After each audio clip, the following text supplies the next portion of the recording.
Hello friends, तो जैसा कि मैंने आज आपसे कहा था कि हम बात करने जा रहे हैं वर्ल्ड के the very first super hero की, द फैंटम, द घोस्ट हू वॉक्स।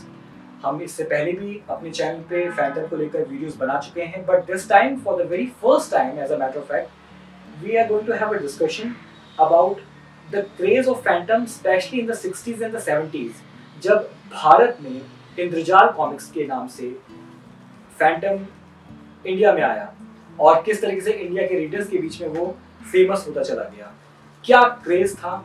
और वो तो वेरी फर्स्ट टाइम जो ये कॉमिक बुक फॉर्मेट आया इंडिया में, तो इसको रीडर्स ने किस तरीके से अपनाया, किस तरीके से अडेप्ट किया। आज इन सभी चीज़ों को बात करते हुए हम इस मुद्दे पर भी बात करेंगे कि फैंटम आखिर क्यों आज भी after so many years Phantom का क्रेज आज भी बना हुआ है। और आज इस चर्चा के लिए चैनल पर आए हैं the man who is responsible for giving me the craze of comic books, my father Shri SM Sharma. तो पापा, आज हम बात करने जा रहे हैं, जैसे कि हमारे पहले भी डिस्कस हो चुका है इस बारे में, अबाउट फैंटम। और अब अभी तक इतनी वीडियोस हम बना चुके हैं, मैं और मेरी टीम बना चुकी है कॉमिक बुक्स को लेकर, और जितने भी हार्डकोर फैंस हैं कॉमिक बुक्स के, हम सब यही हमेशा बात करते हैं कि इट डजेंट मैटर कि कितने भी कैरेक्टर्स कॉमिक बुक वर्ल्ड में आ जाएं, लेकिन ये एक ऐसा कैरेक्टर है, एक ऐसा किरदार है फैंटम, जिसकी लोकप्रियता बहुत सालों से बनी हुई है। हालांकि अब presently in this age of Avengers and Marvel, ऐसा लगता है कि आज की नई जनरेशन उस क्रेज को शायद भूलती जा रही है या जानती ही नहीं है। तो ये डिबेट में मैंने आपको इसलिए बुलाया इस चर्चा में, ताकि आप अपने पॉइंट ऑफ व्यू से बता सकें कि बैक इन द 70s और 80s वो क्रेज था क्या आखिर, जो पहली बार भारतीयों के हाथ में कॉमिक बुक्स आई और फैंटम की भी आई। हालांकि टाइम्स ऑफ इंडिया के द्वारा प्रकाशित थी, तो फैंटम था, मैंड्रिक था, फ्लैश गॉर्डन था, दर्शक जानते हैं इन कैरेक्टर्स के बारे में। लेकिन फैंटम ही इतना पॉपुलर क्यों था? क्या फैंटम और भारतीयों का कोई कनेक्शन रहा है कुछ कहानियों में, या ये बस एक कोइंसिडेंस था कि एक कॉस्ट्यूम सुपर हीरो है तो वो एक तुक्का लग गया और चल गया इतना? अगर फैंटम की ओरिजिन देखें तो ली फॉक ने 1936 में ली फॉक का बना हुआ ये करेक्टर जो है सामने आया। तो उस समय इसको ग्रे घोस्ट के नाम से, द ग्रे घोस्ट के नाम से उन्होंने प्रपोज किया था। और चूँकि ये स्ट्रिप्स जो हैं वो विभिन्न पत्रिकाओं में या विभिन्न समाचार पत्रों में बेसिकली आती थी, तो इसलिए वो ब्लैक एंड वाइट कलर और ग्रे कलर में उसका प्रकाशन करते थे, तो इसे ग्रे घोस्ट कहते थे, पहली बात। दूसरी बात है कि जितनी भी आप अगर देखेंगे पुरानी, यदि आपके पास में कोई स्ट्रिप का कलेक्शन अवेलेबल है, तो आप ये देखेंगे कि वो जो कुछ भी उन्होंने लिखा या जो फैंटम का बेसिक निवास दिखाया वो बंगाल की खाड़ी में दिखाया। जितनी भी स्टोरी हैं, अगर प्रारंभिक स्टोरी आप ले लीजिए, तो जितनी स्टोरी हैं वो सब बंगाल से कलेक्ट। बंगाला में इसका कार्यक्षेत्र दिखाया है, जो हाइपोथेटिकल तो है, लेकिन बंगाल हमारे यहाँ है। और इसके बाद में एक बात और भी जान लीजिए कि उसके साथ उन्होंने कबीले दिखाए। तो दरअसल में उस समय भारत की छवि विदेशों में, और विशेष रूप से जो किंग फिशर या जो सिंडिकेट है, उनके जो प्रकाशक थे, उनकी निगाह में भारत को सांप और सपेरों का देश कहा जाता था।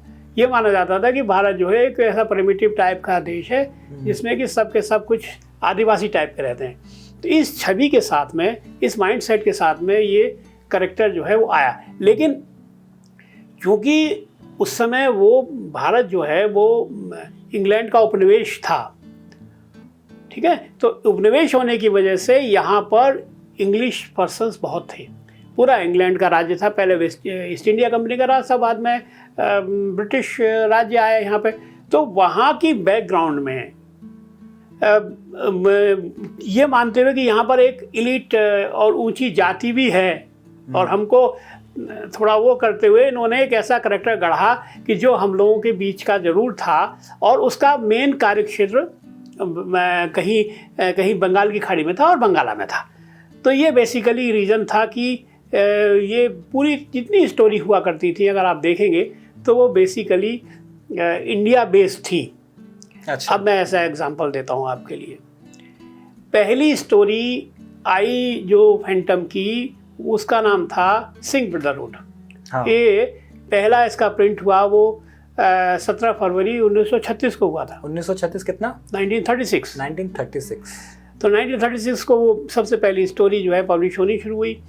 तो उस समय अगर आप स्टोरी को पढ़ें सिंह ब्रदरहुड को, तो आप ये देखेंगे कि वो जितनी भी एक्टिविटी हो रही थी वो कहीं ना कहीं बंगाली खाड़ी में, हिंद महासागर में हो रही थी। वो उसमें डायना को दिखाया गया एक एक्सप्लोरर थी और वो इंडिया के पास आकर के और वो हिंद महासागर के क्षेत्र में उसने एम्बरगिस को जो है खोजा था।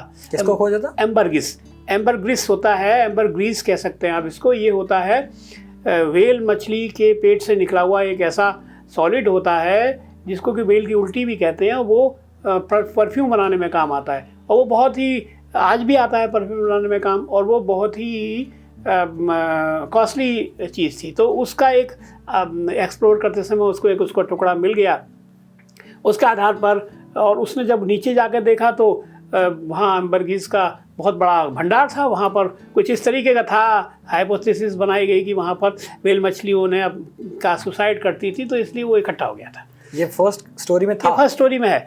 तो वो इसी को लेकर के अपने पास जब आती है, बंगाला में आती है, तो वहाँ पर उसको सिंह ब्रदरहुड वालों ने फॉलो करना शुरू कर दिया। ये कौन थे Singh brotherhood? Singh brotherhood actual में जैसा आप समझते हैं, सिंह ब्रदरहुड का मतलब सिंह से ही है, इंडियन से है, सिख से है, लेकिन वो बाद में उन्होंने उसको सिंगा कर दिया। सिख कौम दिखाई गई थी फैंटम में जो है वो सिख लोग दिखाए गए थे कि जो उन्होंने उसको एक बाद में चेंज किया कि उन्होंने गलत रूप दिया और इस तरीके के इस जाति को जो है या इस पक्ष को इस तरीके से बदल के दिखाया, तो उन्होंने बाद में नाम उसको चेंज किया। लेकिन वास्तव में वो उन्होंने वही फॉर्म दिखाई, एलीट हमारी प्रजाति, हमारे लोग हैं हम, तो वो उनको जो है उन्होंने दिखाया। तो इस तरीके से वो अच्छा, उसके बाद में जब पहली स्टोरी में यही वर्णन था, लेकिन दूसरी जो इसकी स्टोरी आई उसमें जिसे स्काई बैंड कहते थे, स्काई बैंड में भी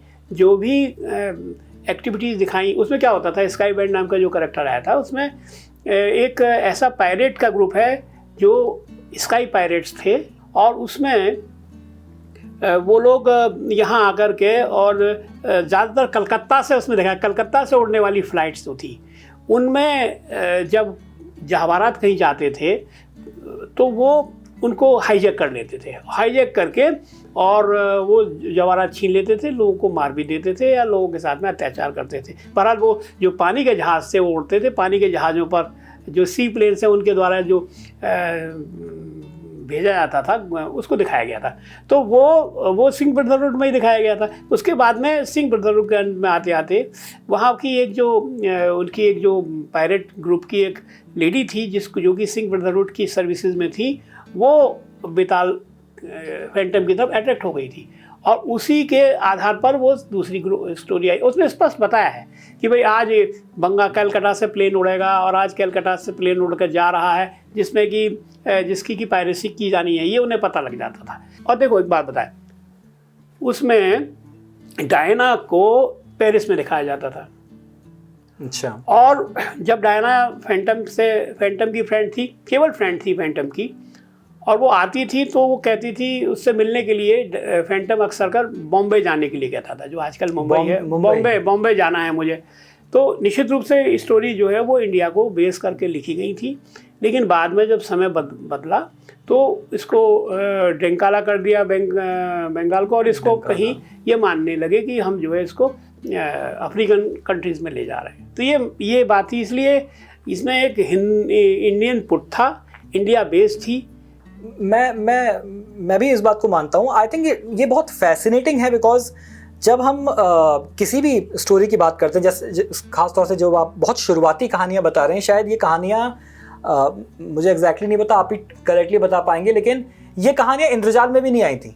ये शायद कॉमिक स्ट्रिप्स के रूप में, न्यूज़पेपर स्ट्रिप्स के रूप में छपी थी, जिसमें ये डायना को और फैंटम को दिखाया गया और कई सारी लोकेशंस को जो आप बता रहे हैं जिनका जो कनेक्शन है वो भारतीय है, वो दिखाया गया।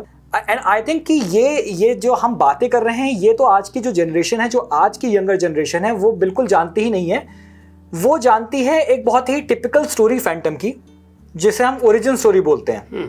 मैंने फैंटम पढ़ना शुरू किया था मैंने बताया था 66 से। 1966? हाँ।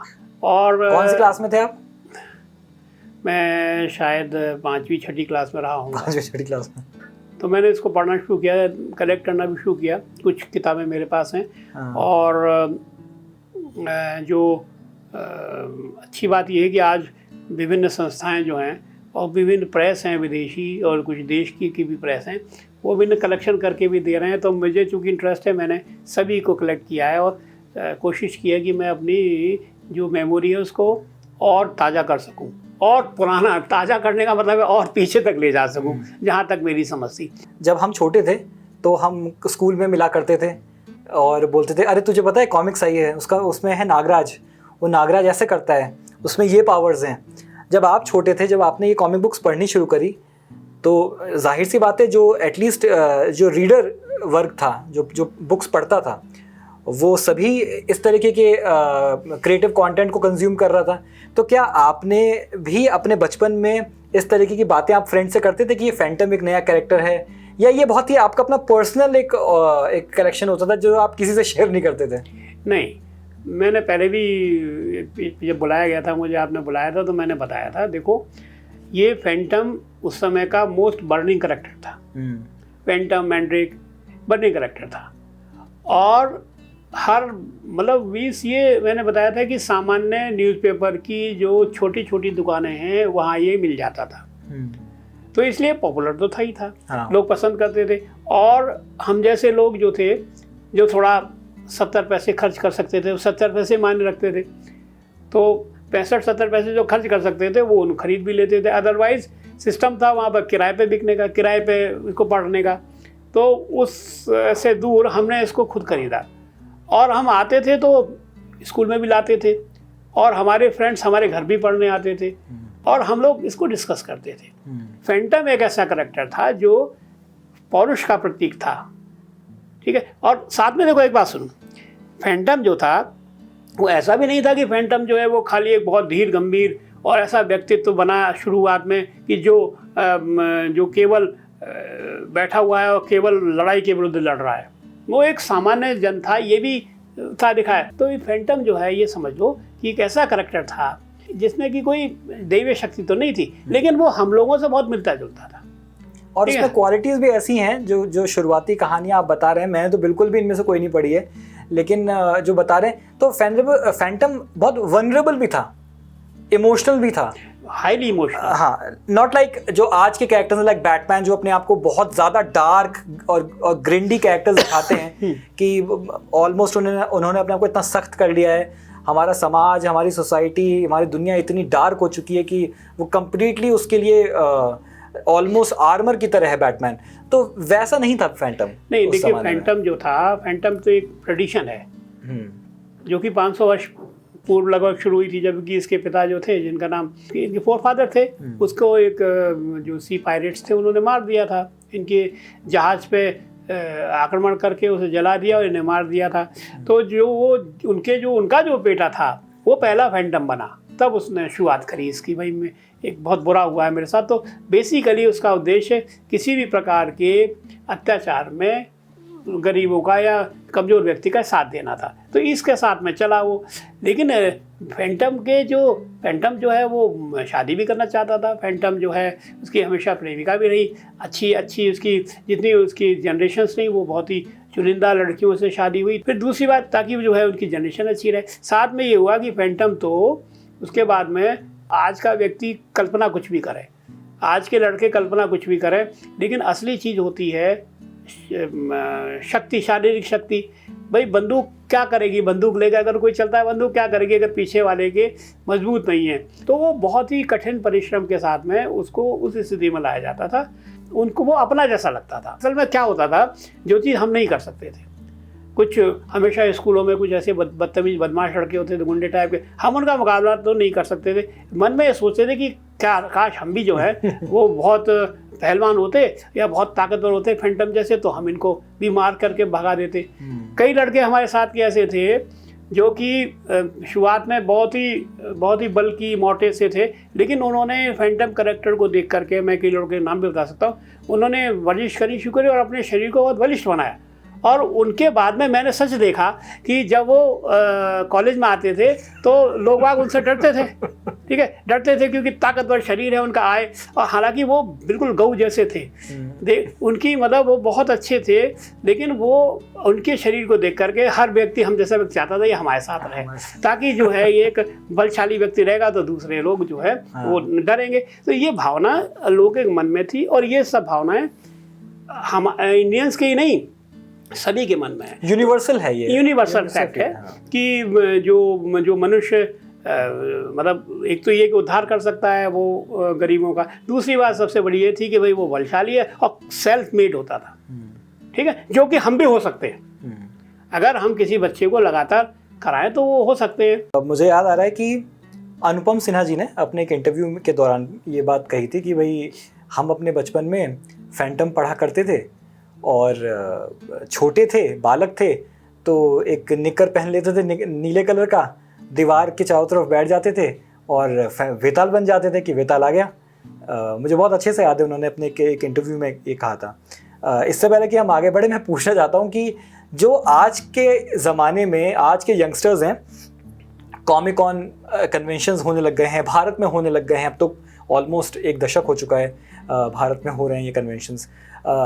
ये जो आपने बात कही, कोई भी लड़का लड़की, कोई भी मेल और फीमेल अपने अंदर एक हीरो को ढूंढता है, और कन्वेंशंस के ज़रिए भी कॉस्प्ले और कॉस्ट्यूम कॉम्पिटिशन्स, न जाने क्या क्या होता है जिसके ज़रिए चाहे आप अपने क्रेज़ को कहिए, चाहे अपने पैशन को कहिए, चाहे एक मौका कहिए साइकोलॉजिकली कि हम बलिष्ठ दिखना चाहते हैं, स्ट्रॉन्ग दिखना चाहते हैं।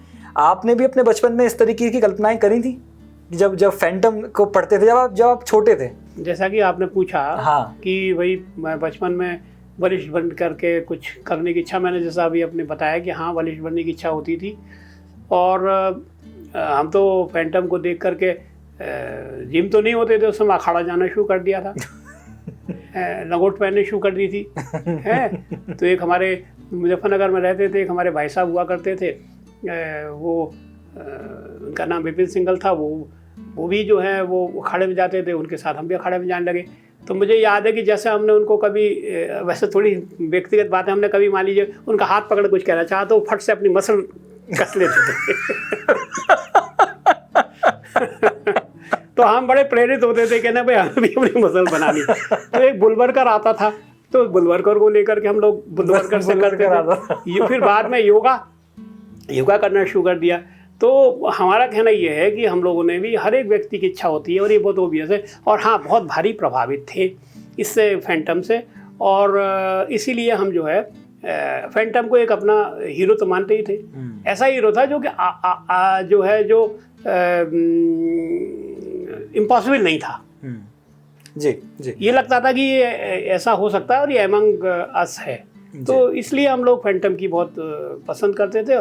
और ये तो हमें सब बाद में पता लगा कि फैंटम, ये तो स्टोरी हमारे भी जन्म से पहले की है कि फैंटम ने किस तरीके से जो है वो डायना ने फैंटम को तंग किया और कैसे करके वो भाग जाती थी बार बार। कभी फैंटम की टांग टूट जाती थी, कभी डायना की टांग टूट जाती थी, और वो ऐसा कन्फ्यूजन होता था कि कभी कभी तो वो फैंटम को मना करती थी और फैंटम भी निराश होकर वापस आ जाता, लेकिन वो किसी तरीके से दोबारा मिलते थे जी। ये इस तरीके की इंटरेस्टिंग स्टोरीज रही हैं।